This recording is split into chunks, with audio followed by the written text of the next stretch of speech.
And we are live. Yes, I know it was late today, but always love a late night Grassi Q&A. But now we're here for the after party. So today we, as you can see in the title, we have a guest for our first, this is my first ever actual preview. And I'm glad that I couldn't have found a better guest for this preview for the Lions-Vikings game. You know her from the Grassy Mod. You love her, also known as Lore Queen. Welcome, Kirsten. Hi. Hello. How are we doing? I'm tired, but we here. So We are, yes, we are tired, but we are here. No sleep. So, no sleep, indeed. So, this coming Sunday, a much in previous years did not thought of as a game of the week, but some might say a dark horse game of the week between our two teams. We're both 1-1. You coming off an impressive win against the Washington Commanders. Almost blew it, but we don't talk about that part. Don't talk about that part. Oh, of course. Yeah, of course. What you want to talk about is our game versus the Eagles versus your game versus the Eagles, where you, even though we both lost, you put up a much more impressive fight and almost came back against the Eagles, while we just failed tremendously on Monday night. So, basically, what I want to start off with, and just I've been looking. Give me a minute. Let me share. So, screen. Sorry. Okay, so we've been looking at the injury report for this week. So we know Andrew Booth Jr., Eric Harrison Smith are out. Eric Hendricks are questionable. And for the Detroit Lions, we got a lot of injuries. We got, maybe I can move this a little bit, maybe move that. So, yeah. So you got John Kaminsky, defensive end out, and Kaminsky. Okay, thank you for correcting me on that. And Jonah Jackson out.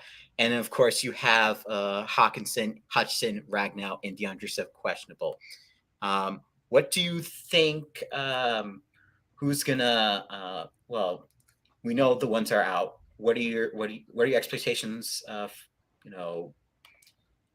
What are they going to play? And if they are, do you think how much of an impact? Like how many snap counts do you think?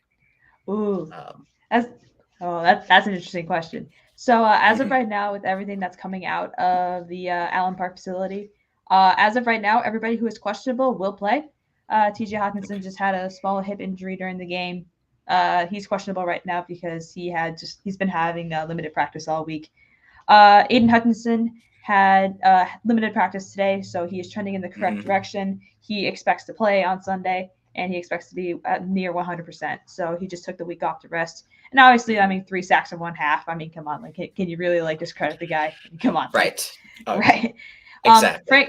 Frank Ragnow was the very interesting one. He was out last week, along with Jonah Jackson and I can't say his name, but Vaitai. But he has a foot injury that he's been nursing. He actually has been practicing this week, so it's been a huge good sign. And what Campbell said this morning is that Ragnow is looking like he will play. So good news on that front. And then DeAndre Swift, he had this similar things last season where he was not practicing, and then all of a sudden he was practicing, and he had minor injuries throughout the season, but that didn't really hinder his production. He was always playing. So DeAndre Swift being questionable doesn't worry too much until if it comes Saturday, late Saturday, and we still haven't heard anything, then it'd be a little bit of cause for concern. But I do think everybody who's questionable will play. Okay, sounds good. And do you think that you will see a lot more because of this, a lot more Jamal Williams in this game, or I I don't know. I mean, they split carries pretty evenly last week. Well, I mean, DeAndre Swift has the Mhm, capability of having those way more explosive plays than Jamal does.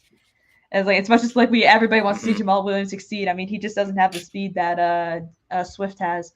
So I mean, we right? could see a bit more even split with the snap counts, but I doubt it. I think if Swift's in the game, he's going to be in it. And especially since the Vikings' Got it. poor run defense, I think Swift can go off on Sunday. Yes, I was just about to mention the run defense. Yes, Vikings run defense has not been looking so hot. Is that going to be, you would say, what the Lions are going to probably focus on and running the ball, or do you think it's going to be more even playing fields in terms of how they're going to manage the offense? I think it's been pretty fascinating to see that this Lions offense has been taking like this old school approach almost. Not really old school, but they've been it's more of like the it's more the ground and pound method where you just like you build up the lines, you have these beefy offensive and defensive lines, and you just go. Like, I mean, the word Mm-hmm. grit has been thrown around the season, like been thrown around ever since Dan Campbell has come in. Yes. So I do think they are going to be taking advantage of a weaker run defense by running the ball a ton. I mean, we have a great 1-2 punch in Swift and Williams, but we also have decent depth, especially with Craig Reynolds, which he's been one of the hard knock stars, and everybody knows about him now, which is kind of sad because we don't want him to go. But he is a very nice complement to those two. So and especially with the plays that our new offensive coordinator Ben Johnson is pulling up, I do think that the Lions' run game can really shine on Sunday. And I hope it does because I feel like that's going to be our key to winning. Yes, I would agree with that. We are currently allowing about 137 yards a game, so you can definitely take advantage of that. Of course, it's not just in the run game. You also have one Amon Ra St. Yes, Brown. Okay, I yes, got it right, everybody. yeah, Yes, we got yes. it. Give me my banner right now. No, But Amon Ra St. Brown has put himself on the map ever since last year against us. That final play where it sort of cemented the end of Zimmer's career, but also just ended it just it just it ended any Viking playoff hopes for last year. So and ever since he's been a clear number one receiver for you guys, and already he's already have a couple big games for you. Average like averaging what like he's gotten a touchdown each game. He's getting almost 100 yards a game. What has impressed you? How impressed and what do you see his trajectory going forward, especially since drafted Jameson Williams? How is that you know going to go? How see the receiving core going forward? yeah. Yeah, Mm-hmm. well, I do want to give props to Amon-Ra St. Brown for tying an NFL record, having 8 straight games of 8 catches or more with a Mm-hmm. touchdown. A streak that started off with that Vikings game and has Mm-hmm. not ended yet. So Right. massive props to him. He is one of 3 people who have ever done that. And if he does that again this Sunday, it makes 9, and that would be an NFL record. So props to Uh, him. But just the fact that he is able to produce so much with Jared Goff behind center, I think is a huge testament to his skill and a huge testament for how much we are going to have to pay him in 2 years. It's not going to be pretty. But like I don't think anything will change, especially when Jameson Williams gets back there, because I think what Dan Campbell and Brad Holmes, our GM's mindset was going into this whole project about rebuilding this team mm-hmm. was that they wanted to build a system that they could just plug a quarterback in and then go win something. Because everybody knows that Jared Goff isn't the answer. I mean, he's a serviceable quarterback, and he's a great stopgap to whatever happens next. So I think we have a very talented receiving core that's going to be a very intriguing spot for free agent quarterbacks and for a rookie one to immediately succeed. Because I mean, let's be honest here, Lamar Jackson's name has been like circulating around more and more and more, and a lot of people are starting to buy in on the hype that maybe, possibly, the Lions could have a chance to land Lamar Jackson. And I don't think that's going to happen.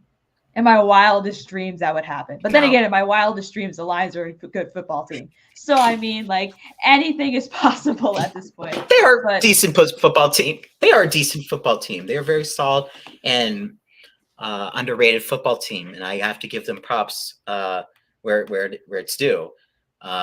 So, yes.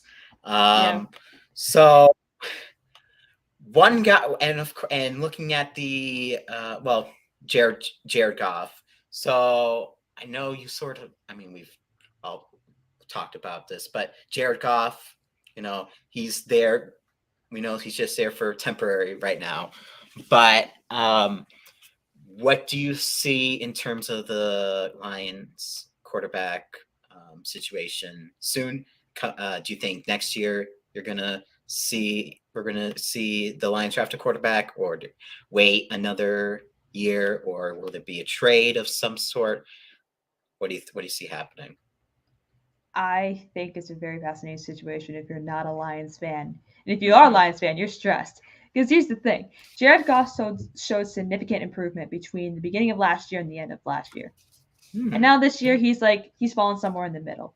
So I'm hoping he'd be able to improve on what he's done. And once Jameson Williams gets into the game, and once everybody hopefully gets healthy again, then our offense is going to be something. He's not the answer, though, because I think the team ceiling is where Jared Goff's ceiling is. And I don't know if that ceiling is very high. So seeing a rookie sit behind Goff, I don't know if that's a good idea. Because I would split the fan base apart. It'd be half the people calling for the rookie to sit for another year or two, and then the other half would just want the rookie to be thrown into the fire. We've seen this over and over and over again of how rookie quarterbacks can be completely destroyed starting week one of their careers. And I don't want that to happen, especially because Brad Holmes and Dan Campbell have taken this slow and steady approach of building in the trenches, then getting your skill players, and then getting a QB. Right. So I do see us looking for a quarterback if Jared Goff does not show significant improvement for the rest of the season. And that is a big if, because we still have 2 guaranteed years of Goff's contract left because we restructured it when he signed on with Detroit. So it's a minimal cap hit, though, if we did get rid of him. But it's fascinating because we could have a completely new face of the franchise next year, and we don't even know it. Will we go free agent or will we go in the draft? Who knows? I mean, we're going to have 2 first-round picks next year. And if the Rams keep doing what they're doing, then they might be 2 really decent first-round picks. Yeah. And if we package those together and go get somebody, well, then we need a quarterback anyway. So, and Brad Holmes, our GM, has become known for finding gems in the later rounds in the draft. I mean, look at Malcolm Rodriguez and look at Amon-Ra St. Brown. 6th round and 4th round picks, respectively. So I am cautiously optimistic about the quarterback room. Right. And cautiously optimistic about what the front office can do.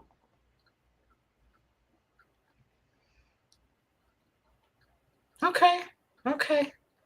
I like that optimism right there.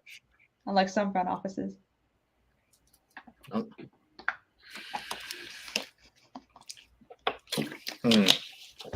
Looking at you. Quasi. Yeah, I know. Quasi. I know. Making dumb trades and not getting value for it. Like, if Lewis, our first round pick, turns out well, it would be okay. But still, it's still not. Look, that trade was not good. So looking at the other side of the ball, Aiden Hutchinson, he is looking like he's going to be I know it's just been 2 games, but I can already see he's going to probably be rookie defensive player of the year. What has impressed you most about him, and what can he bring to this defense? Even though this defense right now has at least points wise and giving up yards and all that hasn't been great. Giving up 38 points to Eagles, almost letting the Commanders come back last week. But what have you seen from, well, not just like Hutchin, but the rest of the defense, I should say? I mean, you can't talk about the Lions defense right now without talking about Aiden Hutchinson. I mean, I'm a Michigan fan. I watched the guy go through college. I watched the guy in person before. Mm-hmm. The dude knows how to play football, and he cares, and he loves about this game, and he loves the community around Detroit. He wanted to play for the Lions. You don't get many people wanting to play for the Lions, so when you get a person that wants to play for the Lions, you hold on to them and you don't let go. If Hutchinson ever leaves, I will be in a pit somewhere crying. I don't know. But Aiden Hutchinson left right where he left off. Or no, he is right where he left off in college. I mean, 3 sacks in a single half. I mean, not many people can say they've done that. Let alone a rookie in week 2. The dude looks like he belongs in the NFL. And I really hope he's able to continue along this trajectory. And plus, I looked at a graph earlier this week, and it shows that Aiden Hutchinson has been double teamed as much as people like Aaron Donald and the big edge rushers in the league. And I'm just sitting here like, this dude is getting 3 sacks. Yes. He is getting 3 sacks while being double teamed. What? So it's just absolutely insane to me. And if people are looking at Hutchinson, it opens places up for other people on the defensive line, like Charles Harris. He's had a great game versus the Eagles. And then you have our brand new linebacker in Malcolm Rodriguez. And he has absolutely been killing it. I mean, he loves to run into people. If there is a person in front of him, he'll hit him, and that person will not move. He pancaked the Eagles center, Kelsey. He pancaked him just on the ground. And I'm just like, this dude is a 6th round pick. What else do you want from him? This dude is starting, and obviously he's a Hard Knock star, so everybody knows about him now. But and then the weakest part about our defense is our secondary, and it has been for a long, long time. I mean, you have people like Jeff Okudah, who was the 3rd overall pick in 2020, that cannot stay on the field. He is fantastic when he's on the field. He was making so many plays versus the Commanders last week. But then the rest of the secondary is I mean, you have Amani Owarie, who has been the leading corner for a while. He's still really good, but he was on the injury report this week. He will play though. And then there's people he will play. There's Ife Nwanu and so many people. It's basically a no-name defense, which isn't a bad thing because nobody knows about them. So when these new players become good, nobody knows about them. So exactly. Especially with Aaron Glenn being the defensive coordinator, I trust that man. That man was interviewed for head coaching jobs last year, and I hope he stays for at least another year because that man is the only reason why our defense is working right now, and I hope it stays that way. So there is a lot of optimism in the Lions defense. We just need a few more pieces. Right. And going back, you said about the secondary, in terms of looking at this game, of course, one guy who you've been having trouble covering is one Mr. Justin Jefferson. Justin Jefferson, I don't have the exact game stats, but he's burned you many times. And what is going to be, I don't know, was Jeff Okudah on? He got injured week 2 last year. Injured week 2 last year. Was he in for the? No, he got out for the season. Oh, out for the season. Okay. Yeah. So in the first game, he got 7 Jefferson, 7 catches, 124 yards. And then in the other game, he got 11 catches for 182 yards and a touchdown. Yeah. What's going to be the key to stopping Justin Jefferson? And do you think Jeff Okudah can do what Darius Slay did last week? The key to stop Justin Jefferson is hope that a black hole opens up and he just falls in it for a week and then he pops back out and then he beats the Packers. That's how you beat Justin Jefferson. But okay. I'm not wrong though. Yeah, Jefferson haunts everybody's nightmares except when Jefferson's beating the Packers, and then it's okay. Sorry, Luke, but but in all seriousness, though, to beat Justin Jefferson, you need to have a really good corner on him, or Kirk Cousins just needs to miss his throws. So I think Okudah versus Jefferson will be a very interesting battle. I don't think Okudah will be on him the whole time. I'm pretty sure they'll try other people as well. I mean, Amani Oruwariye has been our starting corner for a while, so I would be surprised if he is on Jefferson for a while. And then I don't think anybody's going to have a Darius Slay type game because Detroit hasn't had a player like Darius Slay since Darius Slay. So True. Please come back. Yeah, Jefferson's going to be a problem. He's going to be a big problem. And then he's going to make Thielen a problem. And it's just all going to be a problem. The thing about this game, it's going to be an offensive shootout. It's going to be Kirk Cousins slinging the ball. And then we're just going to be running it. Who knows what will happen? I really don't know. Right. And the Vikings, I will say, they have not been running the football as much as I liked them to. They've been, I like that they're doing more pass first offense, but they haven't really attacked the run done that often. But the Lions' weakness is the secondary right now, so I do expect them to continue that pass first, but I would like to see some more Dalvin Cook action. Now, of course, the Lions have played their first 2 games at home. So this is going to be their first away game of the season. And how much do you think that is going to play in a factor on Sunday with the loud of the fans at US Bank Stadium? Do you think Jared Goff is going to be up to the challenge first road game of the season? I don't think that it's going to be as big of an issue, especially because Ford Field is actually underrated in terms of how loud the place can actually get. So they're used to those high energy environments where it is just loud and everything's rumbling and right. Oh my god! But usually the offense, but I was going to say the offense is usually quiet when the offense is on. No, or am I wrong? No.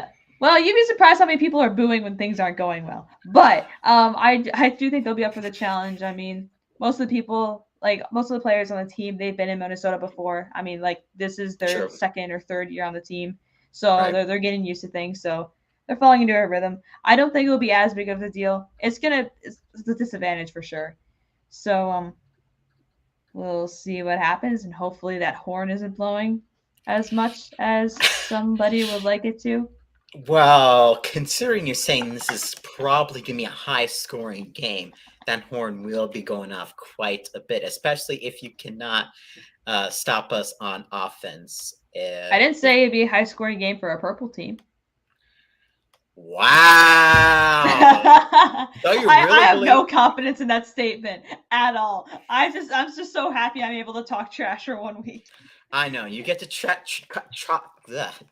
trash for 1 week because you played close against the Eagles and we did not. Yes, there were. I would like to make the argument. I wish it was closer. The only argument I could only make is that you played at home, we played away. You didn't play in primetime, we played in primetime. But it doesn't matter. I know it doesn't matter. I know it doesn't matter because of how far off the score was. So I think you're just hoping that Aiden Hutchinson gets to Kirk Cousins before he can find Jefferson. Is that going to be the key? if Aiden Hutchinson is able to sack Kirk Cousins and then run and tackle Justin Jefferson in the same play, like just give the guy a jacket already. Like, come Right. on. Like Exactly. Exactly. And he is going to be limited though. So do, do you think it's more like he's going to get snap count, or is he more just going to be limited? Like he he's going was to be limited in last week's game, and look what happened. Yeah. Yeah, I know.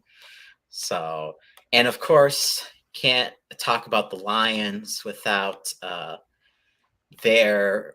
I gotta say, he is one of the best in the NFL right now. One of the best coaches in the NFL, Mr. Dan Campbell. He is such an inspiration to the Detroit and the city and the players. They'll run through a wall for him. You're trying to build up this culture again, a culture that you really haven't had since Barry Sanders. So, how do you think that is? How his, of course, Hard Knock. You got Hard Knocks, Yep. and we got to see how Campbell is.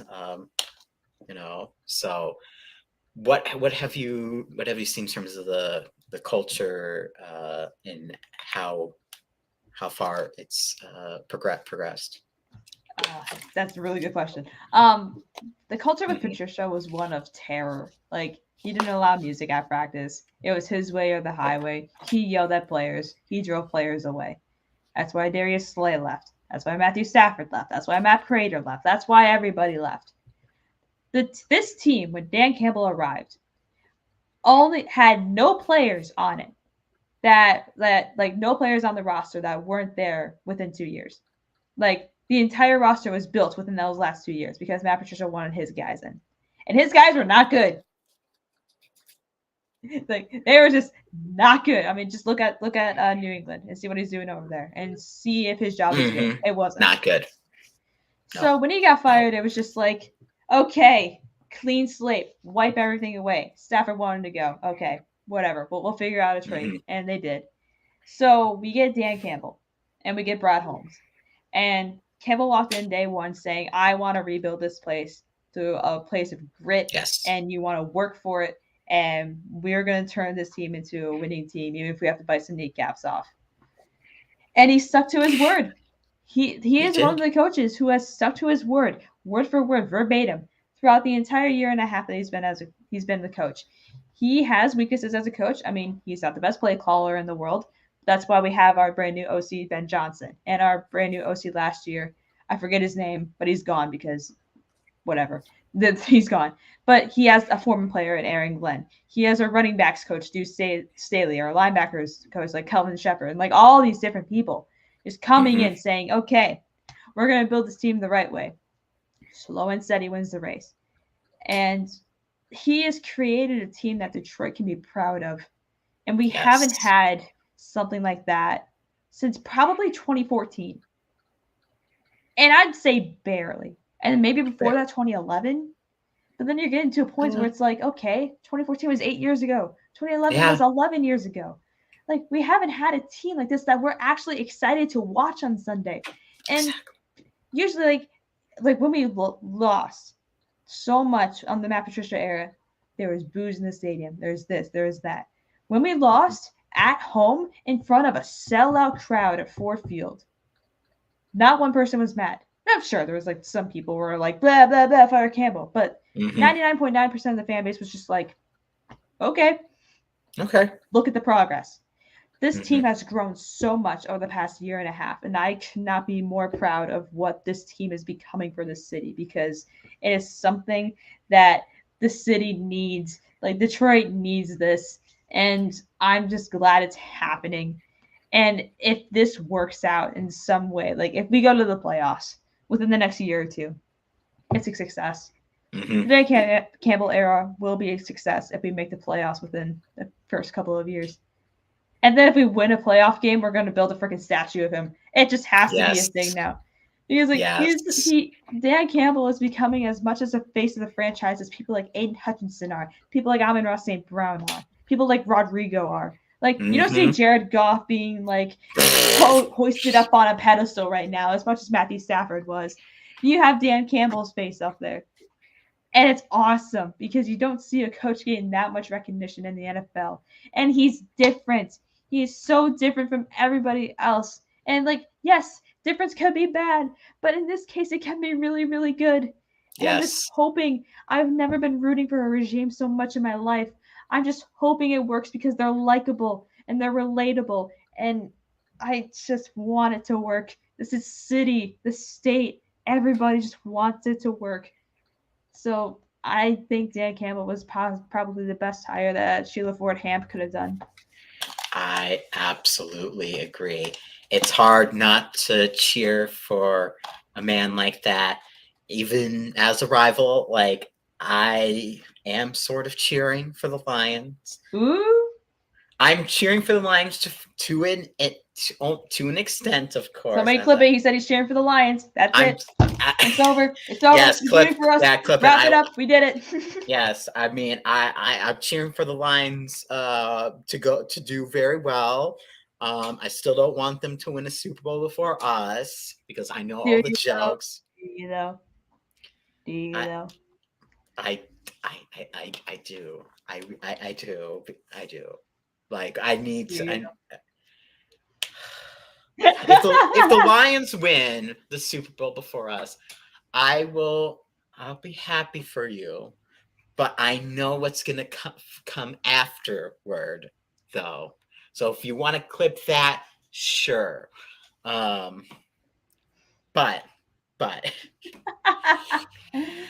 oh my God, I would rather. Yeah. I know Zach. Oh yes, there was one thing I saw that I needed.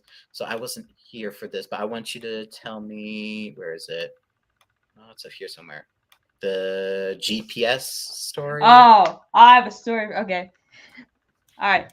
Scooching close, kids. I got a story. Mm-hmm. All right. It's finals week. Don't ask why. It's finals week. I have a weird college schedule. Don't worry about it. So, I was studying, and I've been studying with a few of my friends. And like my friends have friends, and we've become mutuals, and I've become friends with one of the guys, right? So I'm sitting here, I'm sitting in the study space, like right next to him, and GPS was coming, and I was like, I need an hour break from studying. I have a final in 2 hours. Just take an hour break, and then I'll just have a final cram. I'll eat lunch, whatever. Right. So I say to my friend, it's like, hey, I forgot my headphones. Do you mind if I play a little something over my computer for a little while? He goes, ah, yeah, no big deal. It's like, are you watching something at like 11 o'clock? Like, yeah, I'm watching something at 11 o'clock Eastern, best time zone. And No. I had to put it in there. I know you had to. But no, he was like, yeah, I usually watch stuff at 11 o'clock too every other day. And I'm just like, well, that's a weird thing to say, but whatever. So I turn it on. I'm watching it, and the GPS intro rolls. And he looks at me, and he looks at the back of my laptop. He looks at me. He goes, "Is that Grossi and Perna?"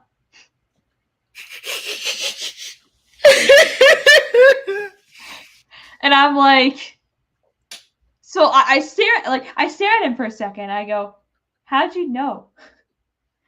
And he goes, "Yeah, I've been watching them for like the past year. I find they're really funny and blah blah blah blah blah." And I'm like, I need to show you something. He goes, what? And I turn my laptop around and I pointed at the chat with my name in the blue wrench. And he goes, no. And I go, yeah. And he goes, no.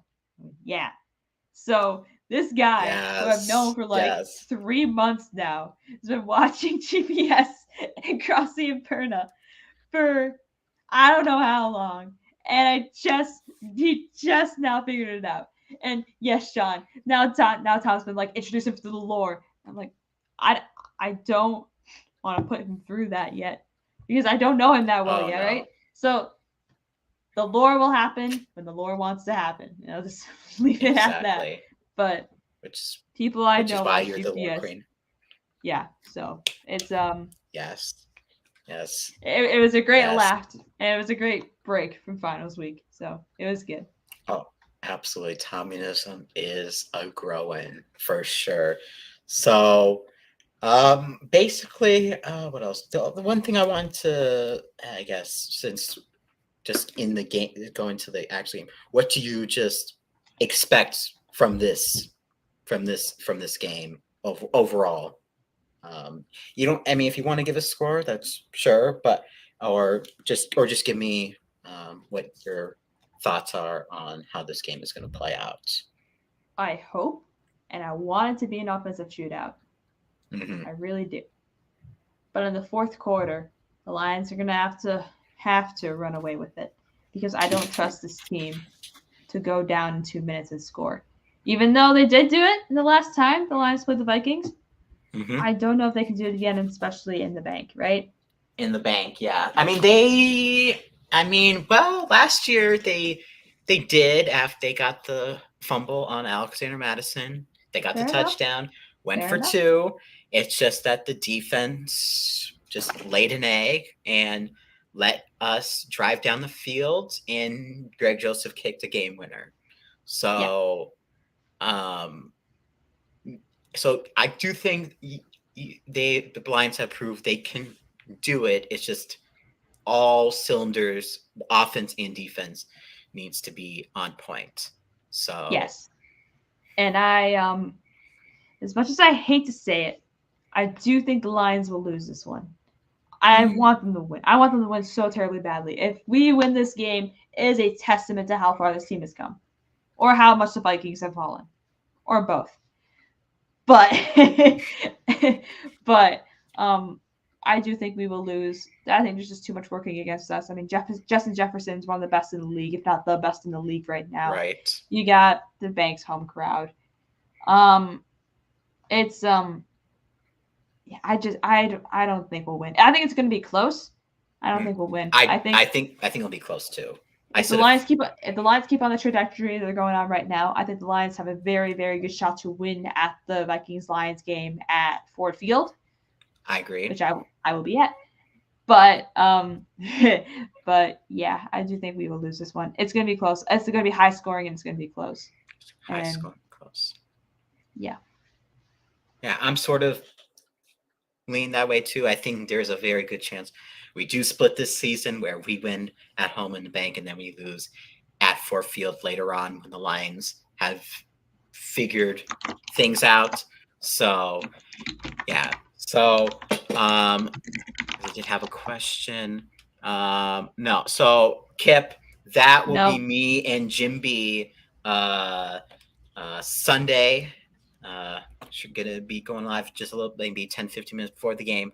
So stay tuned for that.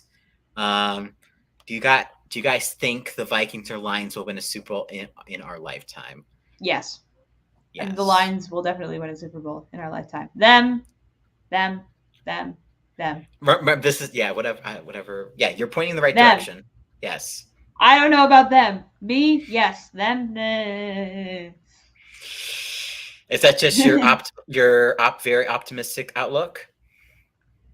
I'm cautiously optimistic, and that's a problem because I'm scared of optimism. Are Lions going to Super Bowl? No, not Lions. Lions. The Lions are Li- going to the Super Bowl. Lions going to Super Bowl. Lions. The Lions. Lions. The Lions. Lions. Yes, like the shirt, like the on the ref shirts, which hate you so very much. Hey, we actually got a few calls last Sunday versus the Commies. Improvement. They're not overly biased, but Detroit Yes. versus everybody still. Detroit versus everybody. Kip, yeah, Lions gonna Super Bowl. Yes. Line going to Super Bowl. So yes, we will see if the Lions win. I bet that optimism is going to be going through. Optimism will be up if we win. If not, right? Or and no. so will the expectations, which is terrifying. And it. Mm-hmm. And if you lose, depending on how you lose, I'm guessing. It depends on how we lose. Depends on If depending on what progress has been made. if okay. But I do want to point. Lions Brown. I would have rooted for Lions that Browns Super so Bowl. hard last year, but it's not last year. After the Browns, go Right. away, die in a Right. dumpster But fire. wouldn't it be more like great? Like you could be the ones that take down Cleveland. Oh my god, everybody would be rooting for us. That'd be so good. But by the way, I do want to Yes. point out though, last week versus the Commanders, we had 3 of our offensive linemen out. This week, Right. we might only have one. You might only have one out, so that's what could be happening. But maybe the pass rush will be back, hopefully, because it feels like maybe that first game for Zadarius Smith against the Packers. I think that was a Super Bowl. I'm afraid that was a Super Bowl because he did not show up. Like that is how the Vikings are going to win this game. If they can stuff up our run and make Jared Goff uncomfortable, you guys will blow us out of the water. That's just it. I don't think that will happen though. I don't think that will happen though. It's going to be a close game. I just because I see the potential in the Lions, not just this year but going forward. I maybe I was a little too optimistic saying they're going to make the playoffs. Maybe they could still make the playoffs. I don't know. They have an easy schedule going forward, but especially how they're playing right now, almost being the Eagles and whatnot. Did you say the Lions are going to make the playoffs or no? No, we're not going to make the playoffs. It'd be incredible. It won't happen. Mm-hmm. Okay, but you never know. So never know. So I want to thank you so much for joining me this week to preview Lions Vikings. May the best team win, and I just hope it's a good game. We don't get blown out like we did against the Eagles. That's all I'm hoping I hope that you guys get blown out of the water. That'd be so funny. Yes. Winner will be in first place in the NFC North. Loser will be. If we leave the North, I can talk so much crap. Yes, because that's your first division game, so you would be 1-0. You would have 100% winning percentage in the division. You would be 2-1, and the Packers are currently 500 in division. So yeah, you would be first if you win. If we lose, I think we might be not guaranteed last. We might be second because the Bears have lost their has only played one, and they lost it, so they have a 0% in the conference. So we might not. And you have the tiebreaker over the Packers. And we have the tiebreaker over the Packers, but the Packers would need to lose though because we all have the same record, which I think they could lose to the Buccaneers, which it's possible they could. So Lions could be the only team with 2 wins after this weekend. Of course, the Bears do play the Texans, but that's not here or there because we know that they. Wait, but if the Bears lose, then okay. So the Lions just need the Vikings and the Bears and the Packers to lose, and then we'll be in first place. Yes, you are 500 in the conference, but you're 0% in the division. It's division first. And then conference. Zach. Yeah. Because he's saying in conference because he's trying to. Did I say conference? Oh, I meant division. Never mind. You get what I meant. Just who cares? There's standings. There's probably a predictor out there. Just look at that. That's how it works. Look at that. So Google it. Google it. Yes, we have the internet for a reason. When in doubt, just Google. It's the engineering way. Exactly. But yes. So God. Yes. So where was I going with this? I was trying to do an outro here. So bye. Yeah. Yes. Stream Sunday, sometime before the game with other Lions mod Jim B. So stay tuned for that this weekend. So shout out to Kirsten. Shout out to Kirsten again for being here. Her you can follow her in the links down in the description below. Oh God, what did you do? I put in the description below. The first one's in the description below. Subscribe to her. That's nice of you. Oh, I didn't know that was there. That's cool. Yeah, subscribe to her YouTube channel, even though she only has one video. There's one video. There is one video. It is one. It is a very highly viewed video, and hopefully, maybe if in the future, one day. There will be more content on there will be channel. More content. One day. I don't know when, but one day. Racing and Lions, maybe. We'll see, and also follow her on Twitter. She's very active, especially during the games. So yes, I will be typing in all caps all the time during games because I'm either panicking or sad or happy or a combination of all three at once.